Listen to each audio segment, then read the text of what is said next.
Nemam ništa protiv ni da se, kažem, to delimično finansira poreskim parama. Ali, onda dođemo u situaciju, ali ja ti dajem pare, pa nećeš valjda da pustiš tamo nekog građanina, bez obzira da je to Petar Petrović ili Zoran Milimirović, pa da me kritikuje. Ne, baš zato što vam daju pare, vi trebate da pustite građanina da kaže šta misli i da eventualno poboljša stvari u našoj sredini. Znate, ali kaže, za vas televizijski kuća još i nije tako strašno, nego pre 2-3 meseca, kaže, da li si čuo da je i Aca Čupić na platnom spisku opštine? Kako nisam čuo. Kaže, da, ne znam koliko para mu daju, 25-30 hiljada, da objektivno piše o opštini Vršac, ali to naravno moraju da budu pozitivni tekstovi. Znate, afirmativni. Afirmativni, u svakom slučaju. Čim kažeš nešto loše, onda ćemo da razmislimo da li ćeš ti apanažu dobiti. Znači, nemamo da razmislimo, znači, postoji princip, mi želimo objektivno informisanje, želimo informisane građane, to je u skladu sa evropskim tendencijama, jer samo informisan čovjek, informacija je vrlo važna stvar, znate, ali kažem, informacija je užasno važna stvar. Zato ste vi i važni da informišete građane. I za dobre stvari, ali i za loše, da bi se dešavalo što više dobrih stvari, a što manje loše stvari. Da, ali pasite, mi ovde imamo jedan, da ne sporim ili da se ne priklonim vašem stavu, hoću da kažem da ima jedan opet kulturni model u kome političari daju sebi za pravo da im se sviđa ili ne sviđa kako izveštavaju mediji. Dakle, oni ne procenjuju mediji po tome da li obavlja svoj posao, nego da li im odgovara to što mediji... Da, o tome si radi. Znači, sutra će verovatno da se pojavi neko opština da kaže, evo, Panovizija napada gradsku. Pa ne napadao mi. Ja sam se trudio da jako malo reči kažem u ovoj emisiji. Ne, vi ne napadate, čak ni ja ne napadam, ja ne tražim smenu gradske vlasti. Onda ću da me krive što vas nisam iseckao. Ja samo govorim gradskoj vlasti, ljudi, počnite da vodite računa o stvarima koje su vam poverene. Pa, na primjer, govorio sam to kako trošite pare bez veze, evo, prošlo je 6 meseci od donošenja budžeta. Pravimo se blesavi kao da je sve u najboljem redu. Umesto, razgovaramo o univerzijadama, razgovaramo o, ne znam, ovakvim kulturnim akcijama, onakvim kulturnim akcijama za koje je potreban novac. A već danas smo svi svesni, koji se iole malo razumeju u račun, da budžet koji je projektovan u decembru mesecu ne može da se ostvari u obimu u kome je projektovan. Prihodna strana ne može da bude tolika. Oni su rekli, skupit ćemo 1.400.000.000 dinara. Odgovorno tvrdi, a znaju i oni, da će to biti za 200 do 300 miliona dinara manje, s obzirom na zakone koje je donela Republika Srbija, s obzirom na dešavanje u našoj opštini, da se broj zaposlenih ne povećava, to je broj nezaposlenih se povećava, broj zaposlenih se ne povećava, da se firme gase, da manje prometa ima i sve ostalo, znači između 200 i 300 miliona dinara bit će manje para. Oni su brže bolje rešili da dignu jedan kredit, još jedan kredit. Čude me, moji prijatelji iz Demokratske stranke, koji su onoliko govorili protiv kredita koja je dizala prošla garnitura, a sada mrtvi ladni ulaze u istu tu priču, jer, Bože moj, sad su oni u pitanju, pa nešto ipak moramo da čačkamo i nešto moramo da radimo, a kako ćemo, para nema, pa hajmo da dižemo kredite. Lako je dići kredit, neko mora da ga vrati, znate, ali, kažem, tamo gde smo mogli da uštedimo, znači, neću da imam plaćenog zamenika predsednika Skupštine, neću da imam plaćenog zamenika sekretara Skupštine, neću da imam... Sad gubite jako puno prijatelja i jako velikom brzinom. Šta me briga? Ako je to cena prijateljstva da ja treba da lažem, takvi mi prijatelji ne trebaju.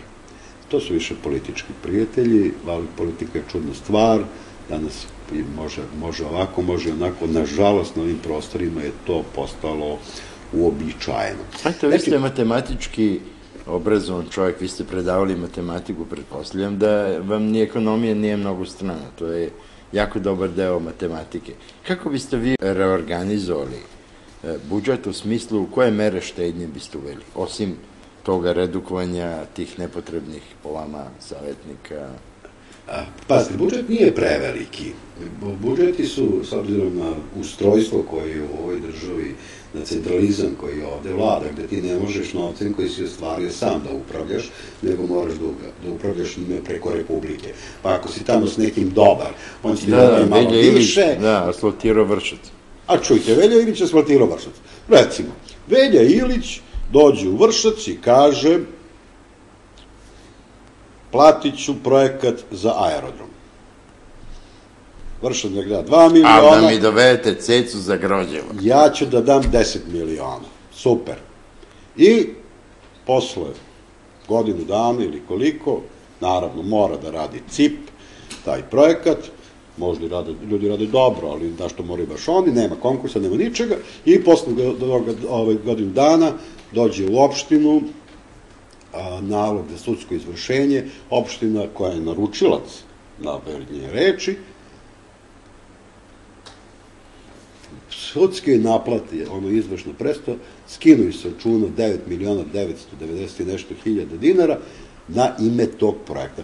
Znači, to što je on asfaltirao Vršac, to zaboravite. To sam mi posle platiti, znači naravno, sve mi to na kraju krajeva plaća. Znači, mi moramo da se upristojimo i da vidimo šta i kako raditi sa novcem kojim raspolažemo.